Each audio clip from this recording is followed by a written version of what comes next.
Yasmine Abdel-Fadel. Elle traite l'information avec rigueur et efficacité. Une approche fraîchement moderne de l'actualité. Lentement mais sûrement, la course à la chefferie pour le Parti libéral du Québec commence à se concrétiser, à prendre forme. Les clans commencent à se former. Et aujourd'hui, on apprend l'appui de Carlos Leitao, l'ancien ministre des Finances du Québec sous le gouvernement Couillard. Il appuie Fred Beauchemin, qui est finalement le seul potentiel candidat à cette course au leadership qui n'est pas encore confirmé. Il n'a pas encore confirmé sa candidature, mais déjà, il accumule un premier appui, celui de Carlos Leitao, qui est avec nous. Bonjour, M. Leitao. Oui, bonjour, Yasmine. Pourquoi appuyer Fred Beauchemin quand Fred Beauchemin ne s'est pas encore déclaré officiellement candidat? Bon, écoutez, ça fait déjà un certain temps qu'on se parle de cela, de cette possibilité-là. On en a discuté de plusieurs enjeux. Là, récemment, il y a le parti qui a rendu public, disons, la feuille de route pour le choix du prochain chef ou de la prochaine chef. Donc, j'ai trouvé que c'était le moment approprié pour me prononcer, moi, et en même temps lancer un signal à notre parti, ainsi que évidemment à Fred, mais à tous les autres candidats potentiels. Écoutez, là, c'est le moment. Si vous pensez vraiment y aller, c'est le moment de prendre une décision, ou en tout cas, le moment d'une décision approche. Et voilà, c'est pour ça que j'ai fait cette sortie. Ça a surpris plus d'un que vous soyez le premier finalement à vous jeter dans cette course-là avec l'appui que vous donnez, parce que visiblement, vous êtes beaucoup plus dans le leadership que bien des candidats. Pourquoi Frédéric Beauchemin plutôt qu'un Carl Blackburn, un Charles Milliard, un Denis Coderre? Écoutez, parce que je trouve que Fred a un profil similaire au mien. On se connaissait d'avant la politique. On était dans le même milieu, le milieu bancaire, le marché des capitaux. On n'était pas des amis intimes ni rien, mais on s'est croisés à plusieurs reprises dans les années 2000, etc. Et puis surtout, vers 2020, 2021, surtout 2020, quand Dominique Anglade a lancé sa course à la chefferie du parti, Frédéric et moi, nous faisions partie de l'équipe de Dominique, et donc on a commencé à collaborer. Et je me suis rendu compte, nous nous sommes rendus compte que nous avons, en fin de compte, des perspectives assez similaires. Donc voilà, c'est pour ça.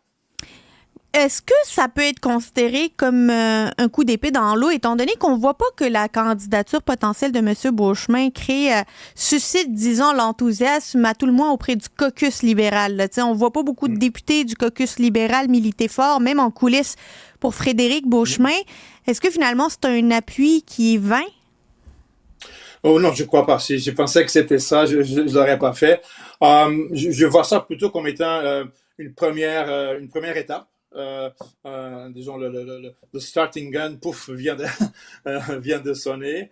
Et vous avez raison, il va falloir que Frédéric soit capable d'élargir sa base de soutien. Si c'est juste lui et moi, ça n'ira pas très loin, évidemment.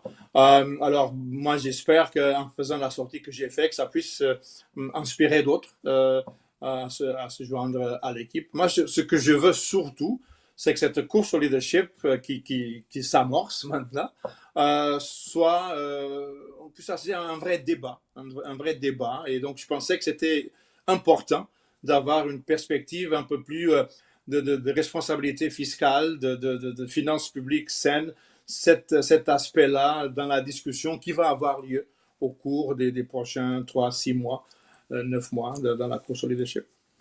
En même temps, vous parlez de l'aspect fiscal et de gestion des finances publiques saines. Il y a quelques mois, vous aviez dit au micro d'une entrevue que si c'était à refaire, l'exercice, disons, d'assainissement des finances publiques que vous avez fait, auquel vous avez participé durant l'ère Couillard, vous le feriez différemment, à tout le moins étalé sur plusieurs années pour que ça soit moins difficile sur les contribuables. Est-ce qu'aujourd'hui, vous avez encore ce même sentiment?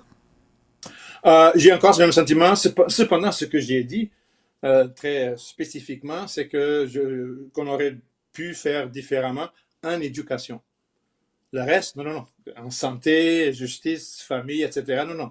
En éducation, j'ai dit qu'à bien y réfléchir, on aurait dû y aller de façon différente. Et d'ailleurs, encore aujourd'hui, dans les médias d'aujourd'hui ou hier, il y a le palmarès des ministères. Et on voit que le ministère de l'Éducation et de l'Enseignement supérieur, c'est un des qui a le plus de difficulté à atteindre ses objectifs. Donc, le ministère de l'Éducation, c'est toujours beaucoup plus complexe que les autres ministères, et donc, ça aurait requis peut-être une approche un peu différente. Mais dans le reste de l'appareil public, l'appareil étatique, non, non, j'aurais fait exactement la même chose.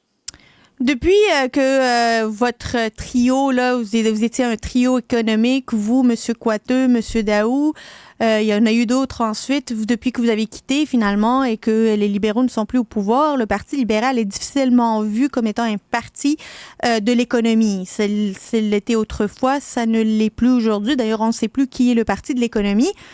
Or, M. Beauchemin est le porte-parole en matière de finances et d'économie. Est-ce qu'il n'a pas une part de responsabilité à M. Beauchemin puisque le parti n'a plus retrouvé cette étiquette-là d'être le parti de l'économie? Bon, pas de responsabilité, je ne crois pas. Vous connaissez bien la dynamique parlementaire avec 19 députés et en face, vous avez 90-89 députés de la partie gouvernementale. Disons que ça devient difficile de se démarquer. En plus, de 2020, 2019-20 jusqu'à très récemment, 2023, bon, il y avait la pandémie. La pandémie, je sais, a le dos large. Et donc, c'était encore une fois très difficile pour les partis de l'opposition d'être capables de se démarquer. Là, maintenant, je pense qu'on revient un peu à un fonctionnement un peu plus normal. Et là, on commence à voir les lacunes considérables que le soi-disant parti de l'économie, ça veut dire la CAQ, les lacunes qu'ils ont. Et donc là, je pense que ça va être plus...